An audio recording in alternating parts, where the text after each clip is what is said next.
Puji Tuhan, terima kasih untuk kesempatan yang telah diberikan. Perkenalkan, nama saya Angelika Tesalonika Kamu, mahasiswi semester 4 Prodi Pendidikan Agama Kristen. Pada saat ini saya akan memaparkan ringkasan video pembelajaran atau laporan baca mengenai karakteristik pendidikan agama Kristen.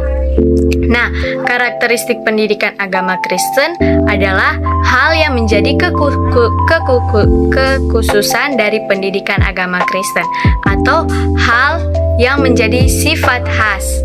Nah, ada beberapa karakteristik yang membedakan pendidikan agama Kristen dan di luar pendidikan agama Kristen. Yang pertama, berpusatkan pada Kristus. Dalam Roma 8 ayat 28 sampai 29, di sana dikatakan, kita tahu sekarang bahwa Allah turut bekerja dalam segala sesuatu untuk mendatangkan kebaikan bagi mereka yang mengasihi Dia, yaitu bagi mereka yang terpanggil sesuai dengan rencana Allah, sebab semua orang yang dipilihnya dari semula, mereka juga ditentukannya dari semula untuk menjadi serupa dengan gambaran anaknya, supaya Ia, anaknya itu menjadi yang sulung di antara banyak saudara. Nah, yang pertama ini, karakteristik yang pertama yaitu berpusatkan pada Kristus, di mana setiap aktivitas pendidikan, baik pendidikan Kristen maupun pendidikan agama Kristen, memiliki tujuan yang jelas, yaitu mendidik peserta didik untuk dipulihkan menjadi gambar dan serupa diri untuk menjadi sama seperti Kristus. Nah, ketika manusia jatuh ke dalam dosa, maka gambar dan rupa Allah dalam diri manusia menjadi rusak. Karena itu, kita perlu dipulihkan dengan cara Tuhan memulihkan, yaitu dengan mati di kayu salib, berkorban bagi kita, dan kita percaya dan kita imani bahwa kita bertobat, tetapi kita harus diajar sehingga kita sama seperti Kristus. Nah, jadi kalau pendidikan agama Kristen hanya membentuk intelektual, menambah informasi, menambah kecakapan intelektual, keterampilan analisa, atau mungkin secara afektif menjadi orang yang memiliki etika yang baik, kecakapan tertentu, maka tetapi tidak terhubung atau terkait menjadi seperti Kristus, maka pendidikan agama Kristen ini memiliki kesalahan atau kekeliruan, sebab orientasi yang pertama adalah kita berpusatkan pada Kristus. Nah, yang kedua didasarkan pada Alkitab. Kita bisa baca dalam 2 Timotius 3 ayat 16 sampai 17. Di sana dikatakan, segala tulisan yang diilhamkan Allah memang bermanfaat untuk mengajar, untuk menyatakan kesalahan, untuk memperbaiki kelakuan, dan untuk mendidik orang dalam kebenaran. Dengan demikian, tiap-tiap manusia kepunyaan Allah diperlengkapi untuk setiap perbuatan baik. Nah, yang kedua ini, di mana dasar dari pendidikan agama Kristen sumbernya adalah Alkitab. Rasul Paulus pernah berkata, apabila ada orang yang mengajarkan tidak berdasarkan Injil, tetapi menyampaikan berdasarkan Injil yang lain, terkutuklah dia.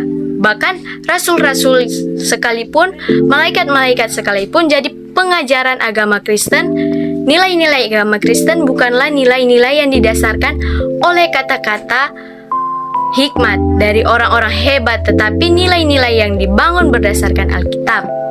Nah, Alkitab ini menjadi sumber utama, menjadi sumber yang paling penting dalam pengajaran agama Kristen. Nah, firman Allah atau Alkitab menjadi sumber pertama yang harus kita mulai sebelum kita memperbincangkan hal-hal dalam pendidikan agama Kristen. Nah, yang ketiga dilaksanakan dalam pertolongan Roh Kudus. Dalam Yohanes 14 ayat 26. Nah, dilaksanakan dalam pertolongan Roh Kudus ini dalam situasi akademis yang sangat penting juga.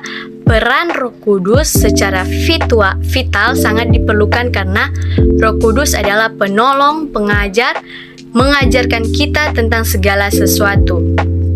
Nah, Roh Kudus akan mengalami jalan buntu. Gereja yang tidak melibatkan peran Roh Kudus secara optimal dalam pendidikan warga jemaat akan mengalami jalan buntu.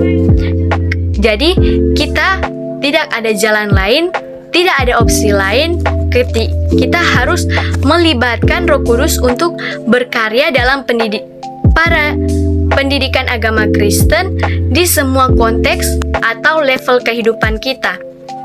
Nah, yang keempat ini ditujukan untuk menggenapi amanat Tuhan. Kita bisa lihat dalam Kejadian 1 ayat 28 dan Matius 28 ayat 19 sampai 20.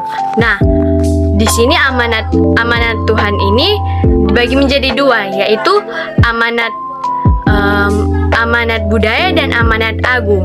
Kalau mempelajari Alkitab dalam Kejadian 1 ayat 28 dan Kejadian 2 ayat 15, di sana manusia dipercayakan oleh Tuhan untuk menaklukkan makhluk ciptaan lain, menaklukkan alam, mengelola, menjaga alam dalam bentuk teknologi.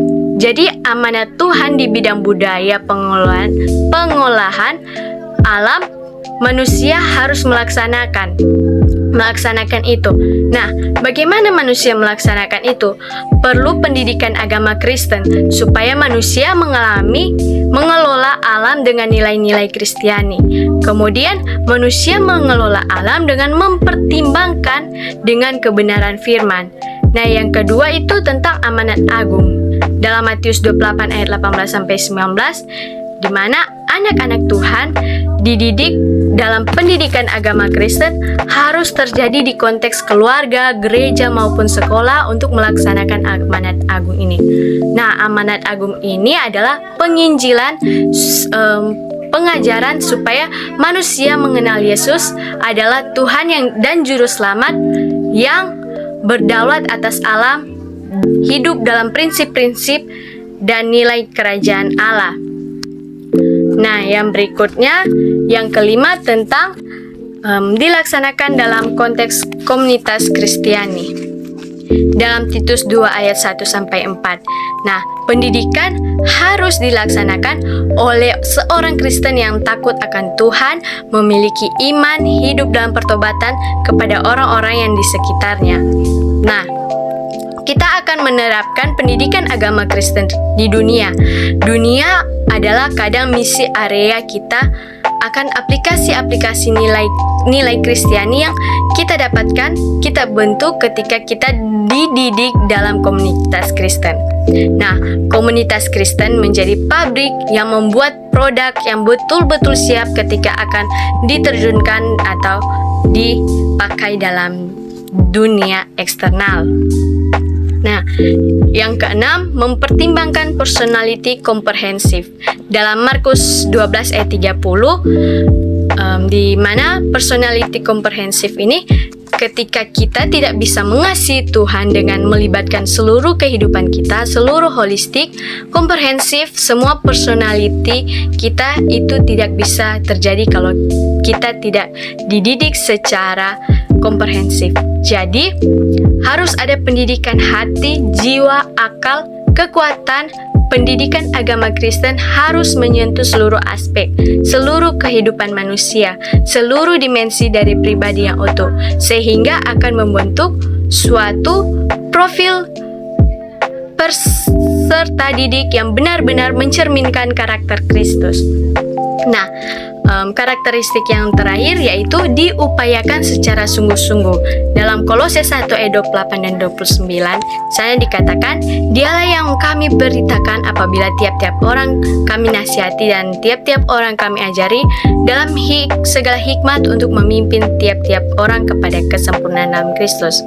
Itulah yang kuusahakan dan kupergumulkan dengan segala tenaga sesuai dengan kuasanya yang bekerja dengan kuat di dalam aku." Nah, secara sungguh-sungguh ini mengajar pendidikan agama Kristen sesuatu yang sangat penting.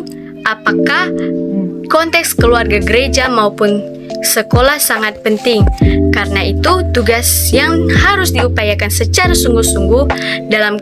Kalau Rasul Paulus katakan, kupergumulkan dengan sekuat tenaga.